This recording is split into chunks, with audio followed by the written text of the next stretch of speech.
Vamos con el tema sexto de este primer tema de qué es la filosofía, y estamos planteándonos para qué sirve la filosofía.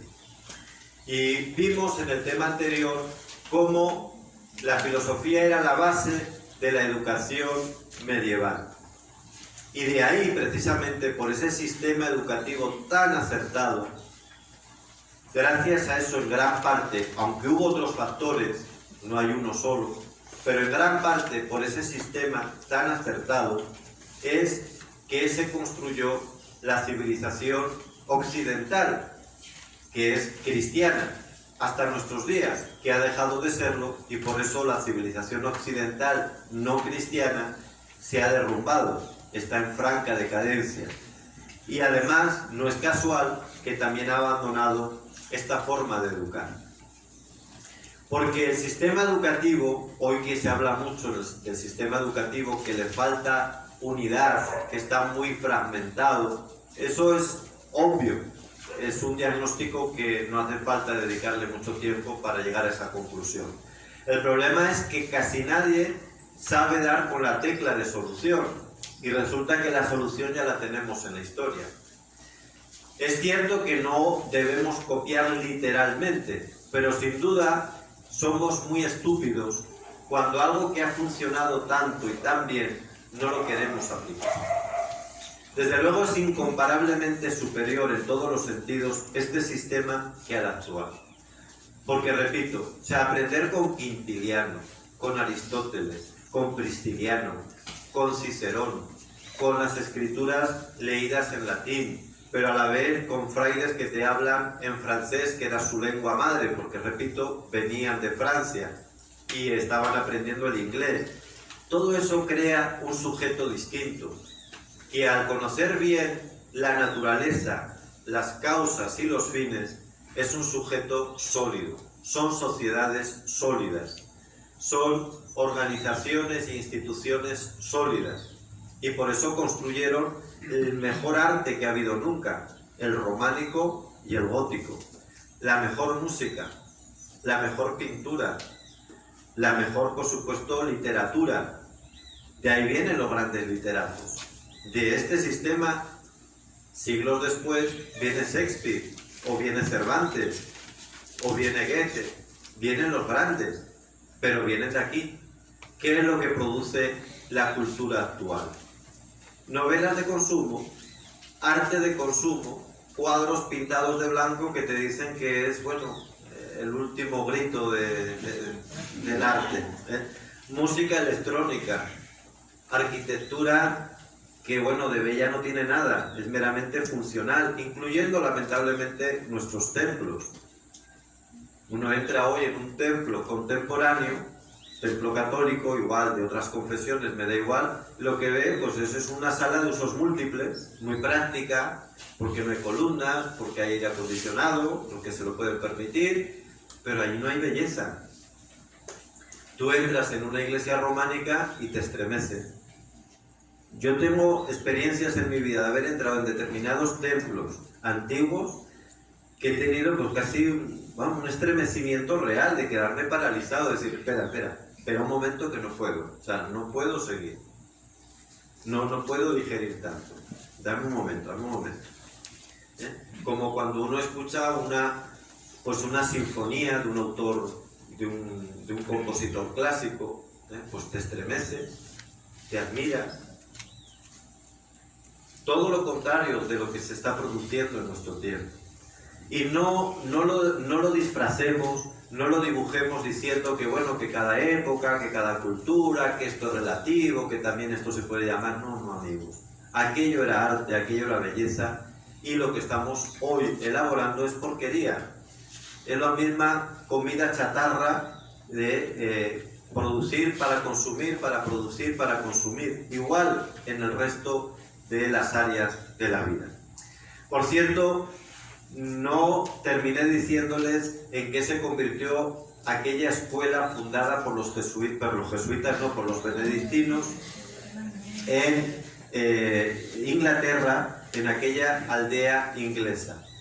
¿Saben en qué acabó siendo aquella escuela? La mejor universidad La Universidad de Cambridge. Cambridge nació así. Por supuesto no se lo van a decir a ustedes, pero así nació Cambridge, en una aldea por unos monjes benedictinos que van a evangelizar a Inglaterra desde Normandía y que al lado de su monasterio ponen una escuela para los pobres y para los pobres lo mejor. Quintiliano, Prisciliano, Aristóteles, Cicerón, Homero, etcétera, etcétera. Eso es lo que tienen que hacer educadores. Déjense de tantas tonterías. Enseñen a sus alumnos a Homero, enséñenles Cicerón, enséñenles filosofía, enséñenles a dominar la gramática, a saber razonar y a expresarse. Con eso vale. Eso es un bachiller. ¿Qué me sirve a mí no y tecnología? Y clases hasta de militares. Y no sé qué de pintura y pintura técnica y pintura al óleo y no sé qué y reparación de no sé cuál y a la vez ciencias sociales y patrias y civiles y 60 materias. Que queda precioso, ¿verdad? Sacan la sábana de materia, 60. Desde que entré hasta que salí, 60. ¿Qué sabes? Nada. ¿Quién fue Homero? No sé. Jugador de béisbol, ¿no? ¿Quién fue Cicerón? Rapero debe ser, ¿no? Increíble. Pero esto es el bachillerato. ¿Qué universitario puede salir de ahí? La mediocridad, la fragmentación. Lógicamente alguien manipulable. Otra gran experiencia evangelizadora fueron aquí, en Iberoamérica, que lamentablemente también en nuestros colegios, universidades católicas, hemos caído en la mentira, como lo dicen los textos oficiales, de llamarlo conquista. Aquí no se vino a conquistar. Hubo una época en la que se llegó a conquistar, pero Colón y la iniciativa de los reyes católicos no era la conquista, era evangelizar. Esto fue un encuentro entre dos civilizaciones. La civilización cristiana que vino desde la península ibérica y las civilizaciones indígenas. Y fue un encuentro, fíjense, tampoco esto lo explican, que ya en 1512, no me acuerdo exactamente el 27 de diciembre, esa fecha sí que sé, pero no sé si fue en el 12, por ahí más o menos, creo que fue en el 12, a los 20 años. Ya entonces se firmaron las leyes de Burgos, la ciudad donde yo nací. En esas leyes llevaban aquí 20 años los españoles. Y en esas leyes se declaraba que el indígena es igual al que venía de la península, que tiene los mismos deberes y derechos, y que atentar contra su dignidad tenía que estar penado. Era un delito. El rey Fernando el Católico, a los 12 años de llegar aquí los peninsulares, les dice a los varones que qué es eso de estar amancebados con las indígenas, que qué es eso de estar teniendo hijos y dejar allí los hijos, como decimos aquí, regados. Que eso se acabó a los 12 años. Que se tenían que casar. ¿Ustedes saben el progreso social que eso significa? Porque si tú te casas, te haces responsable de esa mujer y de los hijos. No la irresponsabilidad de que yo puedo tener, además como soy el que viene de fuera y tengo poder, pues voy dejando aquí uno, aquí otro, y que se las apañen las indiecitas con sus muchachos. No, no. El rey Fernando le dijo no. ¿Y saber cuál es la razón de fondo? Porque ponían en riesgo su alma. Si seguían en concubinato, podían condenarse. Así que cásense. Y tenían que casarse. Algunos no lo hicieron, pero la ley les obligaba. Estaba penado tener hijos fuera del matrimonio. Nadie fuera de esa mentalidad católica, nadie jamás ha hecho lo mismo cuando ha llegado a otro país. Jamás en la historia de la humanidad. Han llegado a conquistar, a robar y lo último, a tener un compromiso con los habitantes de ese país. Los que llegaron de la península no por ser peninsulares, sino por ser católicos, adoptaron un modelo de relación con los indígenas absolutamente novedoso y respetuoso con la dignidad de la persona. Y esto no se dice ni en los colegios católicos. Es más, se dice que, bueno, la libertad llegó con Simón Bolívar y con los otros próceres. No, señor. Con la independencia de los países iberoamericanos llegó su peor momento. Desde 1492 hasta inicios del siglo XIX apenas hubo una sola guerra interna en Iberoamérica. En el siglo XIX, después de la independencia de estos países, no hubo un solo año en que no hubiese guerras internas civiles. Y estos pueblos dejaron de ser libres para siempre, para depender ahora de las multinacionales, de la colonia inglesa, de la colonia francesa, de la colonia holandesa, Norteamérica, ahora China, Rusia. ¡Qué independencia! Nunca han sido tan esclavos, pero esto tampoco se dice en los colegios y universidades católicas, donde se sigue predicando por complejo que aquello fue una colonización terrible, que fue un genocidio, estupideces que solo salen de la ignorancia y del complejo. Pero desde luego el que tenga esta formación y realmente quiera aplicar la lógica, llega a estas conclusiones. Y les decía, en aquel encuentro entre las dos civilizaciones, la cristiana occidental que traen los habitantes de la península ibérica y las culturas, las civilizaciones indígenas, hay otra experiencia preciosa que es las reducciones. Aquí en Venezuela las llamamos las misiones, que es muy parecido a lo que hicieron los benedictinos para forjar la Europa de la Edad Media. ¿Qué hicieron?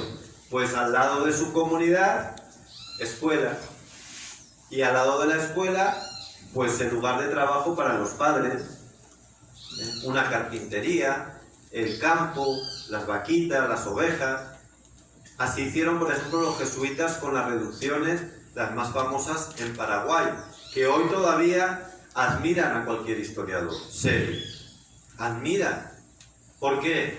Por el respeto a los indígenas, porque eran autogestionarias, porque repartían los beneficios entre sí, porque promovían la cultura desde niños. ¿Qué es eso de que no se enseñó a leer?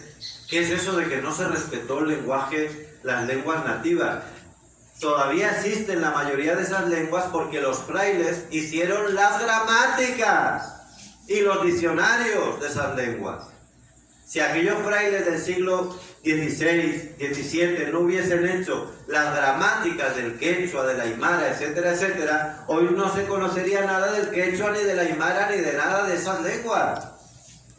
Pero tampoco se enseña en los colegios y en las universidades católicas. ¿Por qué?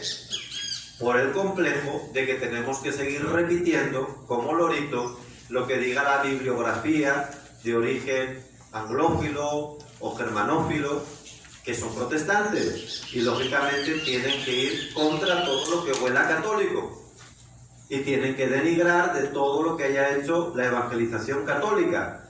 Lo lamentable es que los colegios y universidades lo repitamos, católicos sobre todo. Porque, insisto, no basta con dar unos valores, no basta ser el azúcar glass, dar la misma educación que da cualquier colegio, cualquier universidad, pero la campañita, vamos a hacer una campañita de valores, vamos a recoger el papel para reciclarlo, vamos a hacer una recogida de basura en el parque. No tenemos que ser azúcar glass de ninguna de estas barbaridades. Tenemos que cambiar la educación porque hay que ir a la verdad de los hechos. Bueno, pues todo esto tiene mucho que ver con la filosofía, porque la filosofía es la que da la base para todo lo demás. Sin una visión filosófica seria, todo lo demás son fragmentos, son pegostes que se van poniendo, son parches que lo único que hacen es una apariencia de tener un poquito de conocimientos, pero en realidad eres un inculto, porque no estás cultivado y porque no das culto al origen de todo esto, que es la sabiduría divina. Hasta aquí este tema.